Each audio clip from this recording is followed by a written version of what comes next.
Hey, it's Mark Bergin from the Browns Nation Station. As the Browns enter the postseason, the listeners of the Browns Nation Station can show their Browns Nation pride by going to brownsnationswag.com. The site has all the latest and best fan gear to represent your team. Again, that's brownsnationswag.com. If you're watching the Browns Nation Station on YouTube, don't forget to like and subscribe to the show so you never miss another episode. All right, cue the music. It's time to start the show. Welcome to the Browns Nation Station. I'm your host, Mark Bergin, joined this afternoon by fellow BrownsNation.com writer, Pat Opperman. Pat, the playoff drought is over. The Browns are in the playoffs for the first time since the 2002 season. We are recording this after the Browns' 24-22 victory over the Pittsburgh Steelers in Week 17. Pat, this was a long time coming. Just wanted to get your first reaction from today's victory over the Steelers. Just total relief, in usual fashion. We couldn't make it too easy. We had to count on that, failed 2-point conversion. And, first half didn't look like we were really interested in the playoffs, but came back nicely. It was a nice game. And, another rematch next week now against Pittsburgh. And should be interesting, to say the least.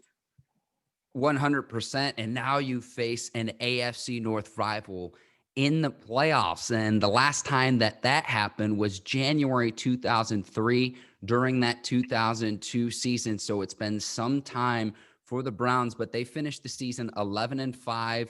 They win, so they don't have to rely upon the Jaguars upsetting the Colts or various other scenarios. It was pretty straightforward for the Browns today, and they're able to get it done despite the fact that both of these teams had several players out with COVID-19 related contact tracing. Some players tested positive for COVID-19, but the Browns able to get it done this afternoon. Yeah, they were. It was, every day we saw somebody else that was going to be out of the game, this week coming up on either side, either on Pittsburgh or on Cleveland. It's like, well, who has an advantage and who doesn't have an advantage? And it was really hard to say, but when you look at the depth of Pittsburgh, you got to be very impressed with the depth on both lines on the Pittsburgh Steelers. There's one point of concern for next week. It's that in the trenches, it's we couldn't hold off their pass rush, even their second string guys. Baker was under pressure too much, and vice versa. Mason had free time, plenty of time to throw all day long. We never really got to him. Absolutely. And next weekend, the Steelers are going to get back two key members of that defensive line. Everyone knows about TJ Watt, likely the defensive player of the year. He's the favorite headed into Week 17. I would imagine he would win that. And if you look at the statistical output he's put up this season, entering this week, leading the league in sacks and tackles for loss, he's been a monster for the Steelers this season. But really the guy I look at who didn't play today is Cam Hayward, up front for the Steelers, and the challenges that he'll present for this Browns line and the interior. A guy we always forget about, Pat, from the Browns on the offensive line, and if you look at the Browns' offensive output when he plays versus when he's out, is Wyatt Teller. And Wyatt Teller played this afternoon, and I thought that was a key difference in getting the running game going with both Nick Chubb and Kareem Hunt. Chubb finishes with 14 carries, 108 yards, and a touchdown on that long 47-yard run in the first half. And he made Minkah Fitzpatrick miss on that long run. And Fitzpatrick, an all-pro safety in his own right. And so the importance of establishing the ground game, I thought, was really, really important, especially considering that was something we did not see the week before in Week 16 against the Jets. Yeah, I mean, they had to get it going. That was a great comeback, if you want to say it. That long run in the very first series, and just running Chubb at all, whether or not he had a long run or whether he just had to pick, and kind of fight their way down the field. Just the fact that they did not abandon the run, they came out running. I really was kind of afraid they'd come out throwing, to be honest with you, again, like they did last week, just because they had no practice in between. But yeah, that was a statement by Chubb saying, hey, just remember me. We're still here. We still can run the ball, and you better be thinking about us. And that, of course, is what we need to keep the pressure off of Mayfield. Teams have to be afraid of the run. If we don't establish that, then we become one-dimensional, and we don't have it's not our best dimension. So, and it runs the clock and it keeps the Browns defense off the field. Sure. And coming into today's game, the Browns defense missing Denzel Ward, missing Anderson Dejo, Kevin Johnson, who was supposed to start for Denzel Ward's also out. So Robert Jackson fills in. I thought he did a nice job. And that was something, one of my keys coming into today's game was, can Mason Rudolph take advantage of the depth that the Steelers have at the receiver position compared to the lack of depth that the Browns have, given COVID related issues, but also not really the team's strength headed into this game. But the Browns found a way, and kudos to them, just considering, again, you're missing two starters in your secondary headed into this one. And I thought that was a real key in this matchup. Yeah, I thought the Browns did pretty well. The secondary, they were ripe for the pickings. They were down, several players, and I really expected, with the receiving corps that Pittsburgh has, they have one of the top ranked, receiving corps, if not the top ranked receiving corps in the league. And, for a reason. These guys are very good. And I really thought that in order to offset that, we were going to have to hit Mason Rudolph, often and early, and knock him off his game, because if there's one thing Rudolph does well, it's throw the long ball. And even when he completed the passes, Claypool, made a couple nice catches, and Johnson's catch there toward the end. It's not like they were open by 10 yards. It's not like somebody broke a coverage. There was somebody right there for the Browns every time. And, I thought that was an improvement, actually, even though they completed some, they didn't complete others. Mitchell, every time that he was anywhere near the ball, had a hand on it. A couple of times Claypool won the battle. A couple of times Mitchell won the battle. But I thought they stepped up pretty well. I was pretty impressed with the secondary, even though the numbers might not bear it out. And that's going to be a challenge next week. I feel like everything we say, Pat, I'm thinking in my brain, how is this going to factor in next week when it's all on the line again, when you're in the actual playoffs and it's win or go home? And from the Browns standpoint, Olivier Vernon goes down in the fourth quarter, a left ankle injury. He was carted off into the locker room. It did not look good. Not a good sign, just considering he has 9 sacks this season for the Browns, opposite Myles Garrett. And Myles Garrett has really not quite been the same player since he missed 2 games earlier this year with COVID-19.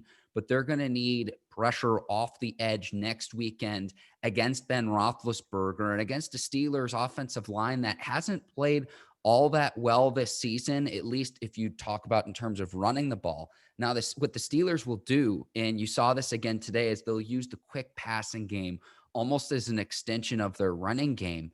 But really, the Steelers' right tackle, Zach Banner, is out for the rest of the season with an injury. So the Steelers' line has been a bit banged up. You saw a lot of Steelers players sit out today too. And that's something why I think Pittsburgh will be favored at home during that wild card matchup next weekend, because I'm going to run through a quick list of all the guys who were out today for the Steelers. So obviously Ben Roethlisberger, you had Pouncey on the offensive line out, TJ Watt, Cam Hayward, Joe Hayden, who's a Pro Bowl cornerback for the Steelers, their kicker, Chris Boswell, and then safety Terrell Edmonds too. And so I know the Browns had a lot of guys out as well, but the Steelers offensively and defensively are going to get a lot of guys back next week that are key contributors. And Mike Tomlin and the Steelers brass decided, hey, we're going to sit them in week 17. And clearly they felt that even though possibly a 2 seed was at stake, the Bills take care of business against the Dolphins. The Ravens blow out the Bengals. And so you're going to see Steelers Browns yet again next weekend. And wow, you talk about having to play your AFC North rival for a 3rd consecutive time this season. You can really, there's so much prep that you can do from a player standpoint, what have you, but these two teams know each other pretty well, considering that they just prepared for each other in week 17, but they also played earlier in the season. And so the 3rd time that these two teams have to play, I can't wait to watch. I cannot wait to watch.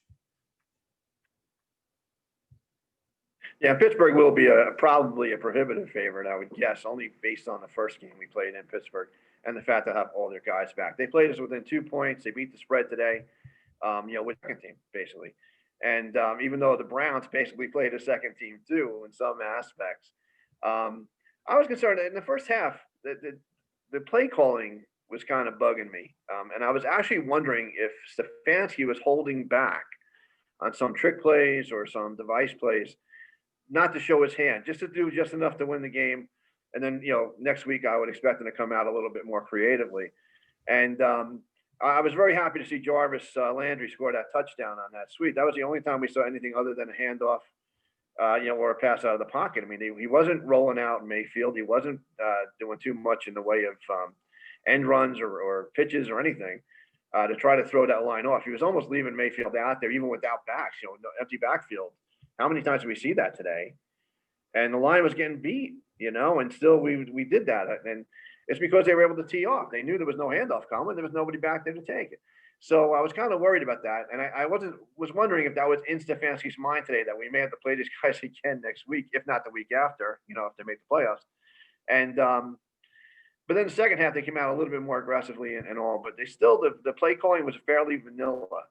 And I think that the game next week is not going to be anything like the game we saw today. It's just going to be more. We have to be more wide open. We have to be, because the Pittsburgh offense is going to score more points. And I think that this is going to have to be another Mayfield, like against the second game against Baltimore. It's going to have to be a game like that. Pat, I want to go back to something you said earlier in the podcast. You mentioned the depth that the Steelers have and how that impressed you in today's game. We were talking about this some in the Browns Nation Slack chat while we're watching this game too. Late in the fourth quarter, other than Minkah Fitzpatrick and then Stephon Tuitt was also out there for the Steelers, late in the fourth quarter, none of their defensive starters were on the field.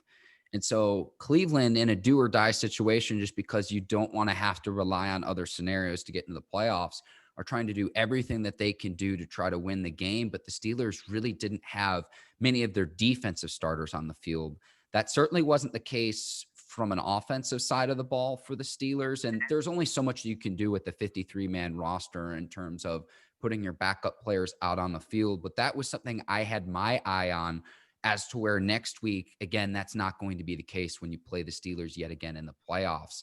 But not just that, you mentioned the play calling. Another thing that was questionable to me is, and I don't know if this was because of lack of linebacker depth that the Browns had, but why is Myles Garrett in pass coverage? Like, to me, an analogy I would make would be if you just decided to let Shaquille O'Neal launch it from the 3-point line. Their skill sets are better served elsewhere. So if you're Myles Garrett, make sure he's rushing the passer, as you would put Shaq down on the block and feed him the ball. Why is Myles Garrett in pass coverage? That didn't make any sense to me either.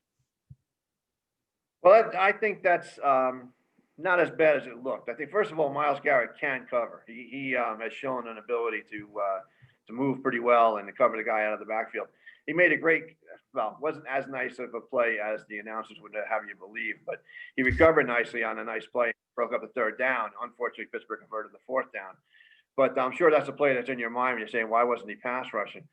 And that was after Olivier went down, and I do believe a lot in disguising your defense, especially if you're not getting a rush. You got to do something else. I think they were just pulling out all stops. It's like, okay, here's Garrett. You're going to devote a guy or two on him, and he's going to fake you out by dropping back into coverage. And the guy that's actually rushing is going to go, one-on-one with your tight end. There's different ways to get a pass rush. And I think they were just trying to create anything, with a little misdirection on that stead. I don't think that's going to be a routine if things are clicking on all cylinders, that you're going to have, Myles dropping back. I would hope not. But Myles, again, we've said this during the game also. He's just not getting the power. He's lost power. He's not able to bull rush his way into that backfield. I think I saw one time in particular that I was like, oh my Lord. Mason Rudolph was rolling out to the right, and Myles Garrett was behind him, and he did not close any ground. And that was very unusual. He just looked winded, not winded. I can't tell from TV, but he did not catch up to him, and that surprised me. I think a couple of weeks ago, before COVID, that was a sack, and Rudolph never got out of the pocket. But this week, he was able to escape and actually put more distance between himself and Myles. And maybe we're talking a little bit of a different narrative with Myles Garrett, considering last week in week 16, he had the play where they ruled it wasn't a forced fumble and it was an incomplete pass. And it was a really questionable decision, something that they ruled in the Jets' favor. And so if he has that player, we still saying, well, he's not quite having the same production that he had before he had COVID-19 and when he was up for consideration for Defensive Player of the Year. So that's something where I want to see him get back to his all-pro Defensive Player of the Year, that capable, that high of a level come next week in the postseason. And that's going to be especially important if Olivier Vernon is unable to go for the Browns.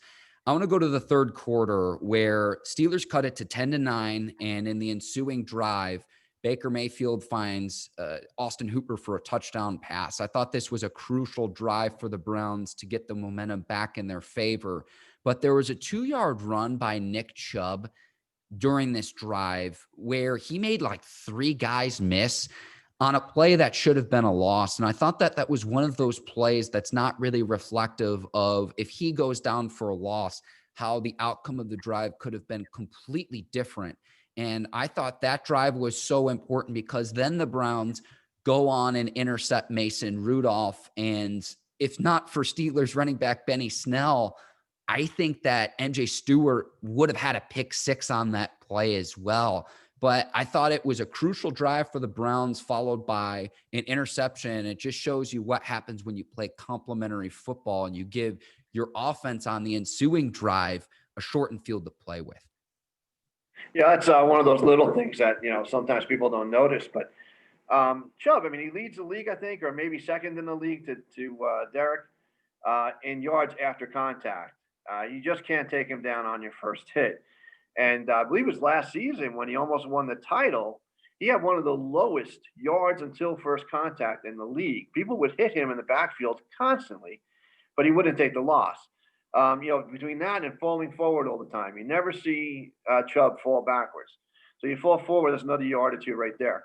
And it's those little things that create, make a 3rd and 7 into a 3rd and 5. And, you have a whole different page of the playbook open to you at that point. And that wasn't me screaming, run the damn ball, when he dropped back to throw that 1-yard touchdown pass at the end of that drive either, I swear to God.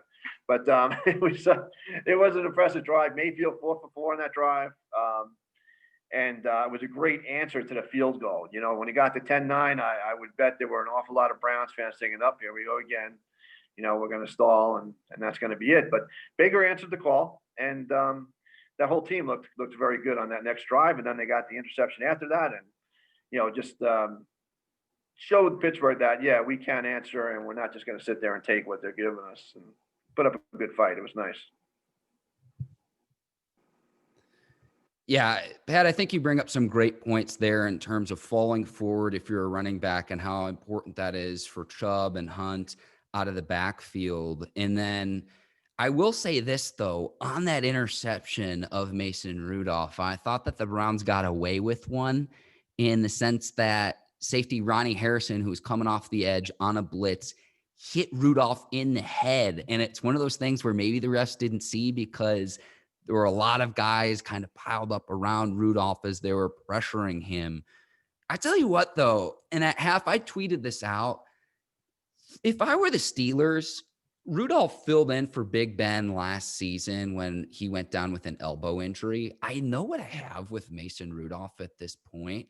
I would have seen what I have in Josh Dobbs as a quarterback because I know the Steelers were using him almost as like a wildcat quarterback, but I kind of wanted to see what he could have done if given a larger sample size and more snaps. And if I'm a Browns fan, I'm kind of thanking my lucky stars because other than the fact that late in the game, Rudolph only nearly leads the Steelers back with a couple of good, deep, late passes. I would have liked to see what I have in Josh Dobbs, just considering I know what I have with Mason Rudolph dating back to last season. But I think the Browns really lucked out there. I really do. Well, a couple of things there. I think, first of all, it's going to be Mason Rudolph as the backup quarterback in the playoffs. So I think they wanted to get him some reps in case something did happen to Ben. God forbid, at halftime he takes an injury and you have to throw in your backup and it's Rudolph and he hasn't played and whatever. And maybe has a bad attitude because we started the rookie ahead of him. But, so yeah, I kind of understood starting him. And I thought he looked much better than he did last year. I thought he had a pretty good game, actually, considering. But the other thing, too, you said about the little blow to the head. Everything's relative compared to the last blow to the head he took from us. It was nothing. It's a love tap. It's only fitting. But these things have a way of evening out. I remember in the first half, Donovan Peoples-Jones caught that pass when he went out injured with a concussion. All right, there were 2 penalties on that. First of all, the guy led with the helmet right into the small of his back, so it should have been spearing, should have been a personal foul there. And then the second guy, glanced, could have called a face mask. It wasn't really a blatant one, but guy got his hand down, got his hand on a face mask as Peoples-Jones came down to the ground too, and they didn't call either one of them. So that could have been 15 more yards and a big play too. And there was another one later, I forget, but there was a couple of times where I thought calls were made. I was very, very, very happy to see that the refs were letting them play. There was a pretty good amount of times where I said, my Lord, there's no flag. And it was good because it was football. It was football. But there was a few times where if you had the ticky-tack officials, they could have called interference. They could have called holding. They could have called, there was one play where they crisscrossed, and I thought it was an illegal block. But, they let them play. And it was an enjoyable game to watch because of that. There were very few flags. And it was worthy of a Browns-Steelers game, to be honest with you. It was great. A play that was evident to me, Pat, was the 2-point conversion attempt by the Steelers late in the game when Juju Smith-Schuster scores the touchdown to cut it to 24-22, but then Mason Rudolph trying to find Chase Claypool on a slant pass over the middle, and Robert Jackson was there. He was in good coverage. He was in a good position to make a play on the ball, and really the ball was well over Claypool's head. But again, I go back to you're filling in for not just Denzel Ward, but then Kevin Johnson, the guy who's supposed to be filling in for Denzel Ward. And so that play, if that goes differently and the Steelers convert the 2-point conversion, we might be talking about a different result overall. And so I thought that was a play where if you wanted to be really ticky-tack, you might say, oh, it was pass interference on Chase Claypool. Even the ball sailed way over his head. I didn't really think that it was catchable. Well, that's it. If he wanted to get the pass interference call, he had to jam it into his gut and let it be intercepted and cross his fingers that he would get the call, or lob it in there where it would become obvious that there was he was impeded to the ball. But by throwing it so hard and so fast and so high, they weren't going to call anything. That was just a done deal. So, and it was very good coverage. I mean, it was, technically speaking, it might have been interference if he clipped his feet, but they were just on each other. Feet were tangled and stuff, and there was no way you were going to catch that anyhow. So I thought that was a good non-call also. Although I did have it in my head before that play snapped that, my God, we're going to come down to a Cody Parkey 50-yard field goal, aren't we? And praise God, it didn't happen. You're in my brain, Pat. You're in my brain. That's a great segue. Cody Parkey's longest field goal this season is 46 yards. So late in the fourth quarter, what would have been a 53-yard attempt, I don't blame Stefanski for putting his offense back out on the field on 4th and 7 to try to convert a first down, just considering Parkey's struggles beyond 50 yards. And again, he hasn't even attempted a 50-yard field, 50-plus yards. He hasn't even made an attempt this season. I was gearing up for a double doink, triple doink. You're talking about a kicker who struggled the last several weeks in the sense that he has missed an extra point the last 3 weeks of the season. So why make it 4 today if you line up for a field goal on that play? You then go back to the decision earlier in the game to kick a 23-yard field goal instead of trying to go for it on a 4th down to try to score a touchdown. So, you go back and forth, but on that 53, what would have been a 53-yard attempt on the 3rd down, Baker Mayfield cannot take a sack in that situation. That situation in football as a quarterback, you can't take a sack there, because if he doesn't get sacked, I think maybe Stefanski does put Cody Parkey and the field goal team out there, because I don't know what the exact yardage would have been, but I believe it would have been inside of 50 yards. Yeah, he lost quite a few yards there, but I think in his defense, it was a total collapse of the pocket. I was looking at that on replay because I had it on the computer here, and he really did not have an escape route right or left. So he tried to dart through the front. I think he thought he had a path there for a second, and he didn't. And I think he thought he could break through going forward off the right guard, and he closed up pretty fast. And he was taken down for the loss. But I yelled at the TV at that point too. You can't take a sack there. But looking at it afterwards, if he tried to go right or left, it probably would have been an even bigger loss. He was penned in. There was nothing he could do. And if he tried to pass the ball, it was a high risk getting knocked down and knocked loose, and we could have lost it. So it actually looked like a horrible play, but it probably wasn't as horrible as it might have been if he tried to do too much in the middle of that pack. It was really a tight quarters. I hear what you're saying, Pat. And one key for the Browns, too, no turnovers today from an offensive standpoint. That could have been a key difference maker. The Steelers had the one Mason Rudolph interception, so you win the turnover battle. And how often where you see that correlation of a team that wins the turnover battle goes on to win the football game, and you saw that in this one. On the onside kick where Steven Carlson recovered it like between his legs, almost shortstop style, I was holding my breath, and they flashed the graphic across the screen on the CBS broadcast where it was like the Steelers' last successful onside kick recovery had been like 10 plus years ago. And it's like, here we go.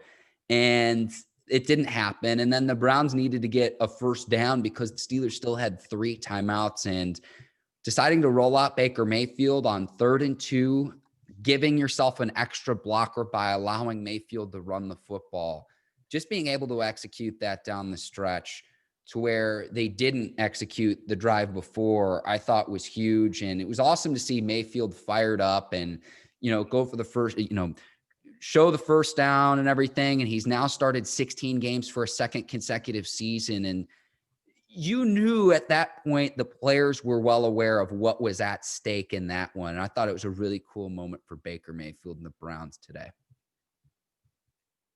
Yeah, me too. That went off exactly as it was designed for Baker to run and get the first down, which is, again, I credit Stefanski all the time with the mental games of this thing, that going into next week, giving Baker the big carry and the big, moment there should get him excited enough he needs to be emotional coming into a game, Baker. He can't just be flat. And that play, though, was also brilliantly designed. I mean, he had the option. He could not have pitched it to anybody else because they were all in front of him blocking, which was fine. But I believe he had a tight end and a wide receiver down the field also.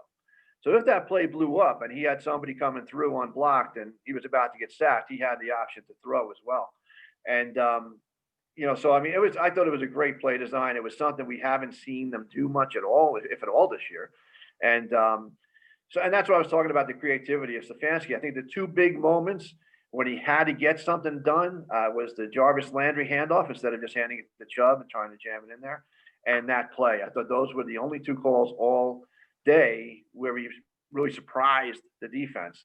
And you saw what happened. And that's why I'm kind of cautiously optimistic that we're going to see a much more exciting offense next week. I see what you're saying. I see you're previewing. Saving a few, and you want to be a little bit more vanilla today to where it really counts next week. I hear what you're saying, and that would be exactly, especially with the same. Well, I think it's an adjustment by Stefanski in the sense that in week 16 you saw 3 attempts of quarterback under center trying to sneak it up the middle, and if Mayfield doesn't fumble the ball against the Jets, maybe they convert on the 4th down. You're talking about a different result in week 16. At least Stefanski made an adjustment and says, hey, we're going to put him under shotgun and roll him out instead of traditionally under center and trying to, rummage behind your center and your guard and your tackle, everyone trying to just bury themselves down in the middle. And so I thought you see the adjustment there. Stefanski might have won Coach of the Year today, Pat, because Brian Flores and the Dolphins got absolutely smoked by the Buffalo Bills. So I know that Stefanski was the favorite headed into week 16. He fell a bit in the odds headed into week 17, but considering the fact that the Browns haven't made the playoffs since 2002, and I've seen some graphics to where Tim Couch was your starter, Kelly Holcomb started in the playoff game against the Steelers in that January 2003 game because of an injury to Couch. You're talking about the #1 movie in the box office was Lord of the Rings, The Twin Towers. And the #1 song was Eminem's Lose Yourself. It's been a while. It's been a while before a show like this was even possible, Pat, just because we're talking about even before social media was around. So it's been some time for the Browns since they've last been in the playoffs. And to get it done at home against your bitter AFC North rival has to feel awfully good for the Browns today. Yeah, I think, honestly, when I was thinking about it, they're going to go into Pittsburgh next week, a fully staffed Pittsburgh team, and they're going to be the heavy underdogs. And as long as they put up some kind of a fight next week, even if they lose, I think this win shows great progress and it shows an awful lot. I don't think that the season, I see people on Twitter already, oh, they're going to be 1-out. They're going to be 1-out. They're not good enough. And I'm just thinking, my God, last year, if you told me we were going to be 1-out in the playoffs the following season, I think I'd be, calling you a nut job. So yeah, the progress that has been made, the promise for next year. I mean, this team is not losing anybody in the offseason. We don't have too many free agents, and the ones we do were by design. All those one-year contracts we signed. Some of them might be back, and we got another big draft ahead of us. I think it's going to be a heavy defensive draft, and I just don't see any way anybody can be disappointed with the way the season went, no matter what happens next week. If the Browns get some players back, like if Denzel Ward is back, he had COVID-19, so it's really unclear whether he will be. The one thing that I think is clearly in the Browns' favor is their ability to run the ball. Now, again, I know the Steelers are getting back a lot of defensive players, but Chubb had 100 yards on only 14 carries today. Hunt had only 10 carries today. So in a certain sense, you kind of kept both of those guys fresh. 24 carries total for the both of them, which was a significant improvement compared to the week before, where they really abandoned the ground game, despite the fact that the Browns didn't have their top 4 receivers, their top 5, if you count OBJ being out as well. And so 24 carries for both of those guys, only 15 a week ago in week 16 against the Jets. If you can run the ball against the Steelers and control the clock in the playoffs late in the season when it's cold out and it's hard to tackle those guys, weather might be a factor considering that the game's being played in Pittsburgh next weekend. Steelers don't really run the ball all that effectively. Again, the Steelers use their quick passing game as an extension of their running game, and they pass the ball about twice as much as they do running the ball. For whatever reason, the Steelers' offensive line has not been able to get it going this season. That's been no secret of theirs. I think that's the one advantage that the Browns have, in the sense that if you can get out to an early lead and just continue to feed Chubb and Hunt, I think that would be the recipe for the Browns to upset the Steelers in the AFC wild card next week. I think there's two things with that. I agree with you completely. If the Browns are going to advance, they have to run the ball effectively. They have to stay true to what they built. I mean, they built themselves a running team. They went out and got the best offensive line coach in the NFL.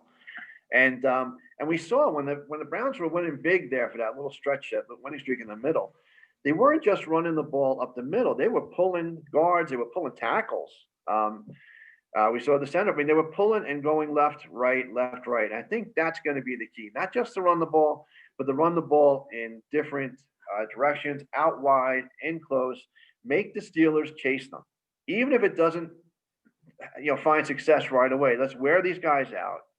And then I think after that, your play action and your rolling out Baker the opposite way just becomes that much more effective. So I think that not only did they have to run, but they have to run a little more creatively. Not just off tackle all day. The second thing is Stefanski has to be patient with the running game, especially in the playoffs and especially in cold weather. He cannot decide after 2 series that we're not running the ball. These guys, Chubb and Hunt, both of them can really wear down the defense just by hitting them and hitting them and hitting them. And I mean, we own the fourth quarter, and the last couple of weeks, we pretty much abandoned the 2 of them in the fourth quarter. Not today, but previously. And I think that hopefully Stefanski learned a lesson there that we just continue to pound it and pound it and pound it. If this team runs 40 times a game, they're going to win 9 times out of 10. And I don't think he gives his players enough credit for wearing down a defense. I think he tends to change the plan if he doesn't have early success. That's what I've noticed during the season. So hopefully you'll run him left, run him right, run him all over the place, run him ragged. He still has the Ernest Johnson in the back if our guys get tired, and then just keep it up. Just don't let up on the running game and let Baker just pick maybe 15, 16 passes, and I think he'll be more effective like that. I think that's the key. And some people might point to, well, the Steelers blew out the Browns when they were at full strength earlier this season in that week 6 game. It's 38-7 game. two players that played for Pittsburgh that will not play because they're out with season-ending injuries. Bud Dupree, the outside linebacker, paired across from TJ Watt, and then Devin Bush, the inside linebacker. So you're talking about two key members of the Steelers' front seven who played in that Week 6 blowout loss that won't be around for the playoffs. And so if you can get Chubb and Hunt in rhythm, they're two of the top 10 running backs in the league. I think Chubb's top 3. And look, trying to tackle those guys this late in the season, again, especially when it's cold out, don't abandon the run with those two players, because if you want to have postseason success, it's going to rely upon them. And then I think that opens up everything else with Mayfield in the passing game. Yeah, I think you're right. And there's one thing, too. I just had this theory about Week 6. That was an ugly week for the Cleveland Browns. So they had been winning some games, and then it was just like, oh, boom. And the narrative after that was, oh, you can't beat good teams. During that week leading up to the Steelers game, the first Steelers game, a lot of talk in the press was going on about Myles Garrett, what was going to happen. First time we've seen Pittsburgh since this big event. And Stefanski and everybody to a man, every player, every coach, everybody. It's not a big deal. No, it's nothing. It's nothing. We're going to forget about it. There's no bearing on this game at all. We don't feel anything. And it's almost like I thought they went in there almost too peaceful, because I don't follow the Steelers at all because they make me nauseous. But I almost got the impression going into that game, Tomlin did the exact opposite. Tomlin had the Steelers, we're going to kill these guys because they did that to our quarterback last year. He made it a big revenge game. And if you watch that game, it just looked like Pittsburgh wanted to kill us physically, and we went out there like, we just want to be friends and play a nice game. And that's what it looked like. It was 38-6. That was the result. And I just thought the difference in that game was the way each team approached it. We approached it a little bit too passively after the incident, and Pittsburgh came out looking like it was going to be a revenge game. So I don't put too much bearing on that at all, to be honest with you. I think that was a throwaway game. Well, that was something I talked a little bit about in my pregame prediction. I know there were a lot of betting odds because Rudolph did start today, but both of those guys played in that week 6 game. So obviously Garrett started for the Browns and he was pulled late in the game because why risk him in a blowout loss? But then Rudolph played something like 6 or 7 snaps for the Steelers in belief of Big Ben late in that game. So I know a lot was made in this Week 17 game of, you've got Rudolph and Garrett round 2. And it's just like what happened with the brawl. I think that's well in the past, in the sense that this playoff matchup, I think, has way higher stakes than something that happened a season ago in what was almost a meaningless game for the Browns, in the sense that once they lost that game, their playoff hopes a season ago was dashed. And I think that there's so much more at stake now. There's a lot more importance. Obviously, you've got, the violence of everything, of swinging at other players' helmet and everything, and it makes for this great visual. But to me, there's so much more at stake now. And there's so much more importance overall for both franchises headed into this playoff matchup than something that happened a season ago where you're just relitigating the past. Yeah, I thought it was there was a lot of press guys who were really trying to make it something. I saw the article about, they asked Rudolph if Garrett had reached out to him, and he said, no, he didn't. But Garrett had said, I think Garrett inferred that he did. And they were trying to make it controversial, and it just wasn't. It wasn't an issue. My Lord, there was so much stuff going on and so many other storylines that have happened since then. And this week, even with the COVID and all. And I just thought it was kind of overblown. But in Week 6, I do think Pittsburgh used it as a tool. But this week, no.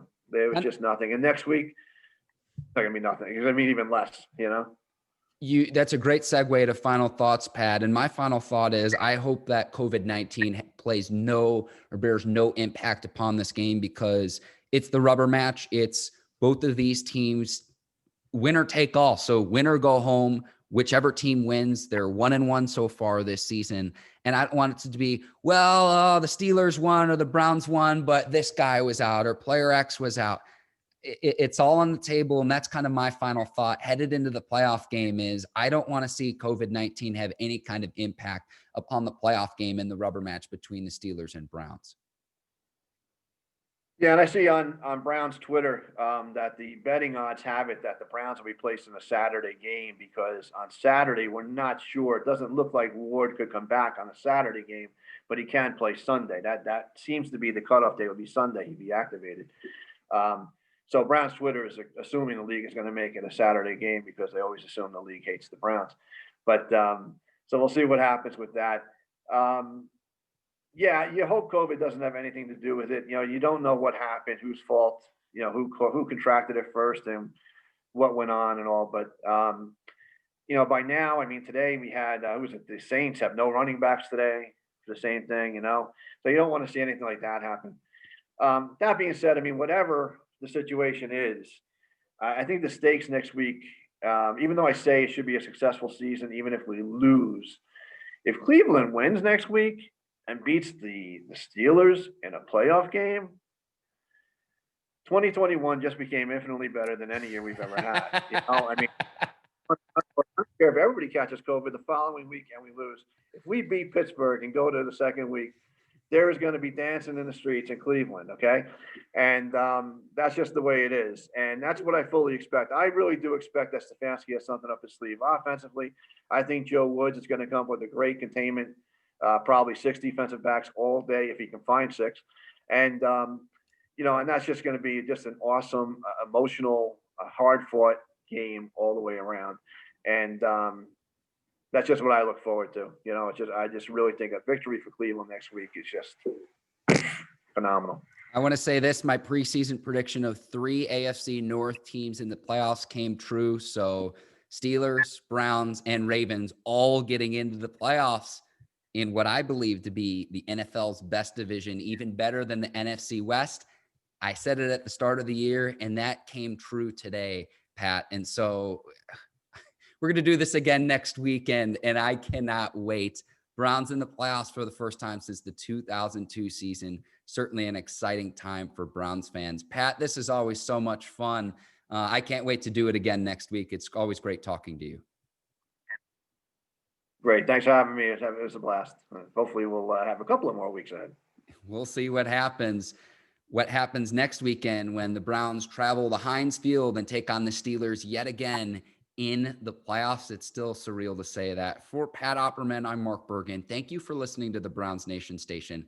Please go leave us a 5-star review. Leave us a comment on YouTube. If there's something you agree or disagree with, we always love hearing the feedback from our viewers and listeners. Please rate, review, and subscribe to the Browns Nation Station wherever you listen to your podcasts. We will see you next week after the playoff game. Take care and so long, everyone.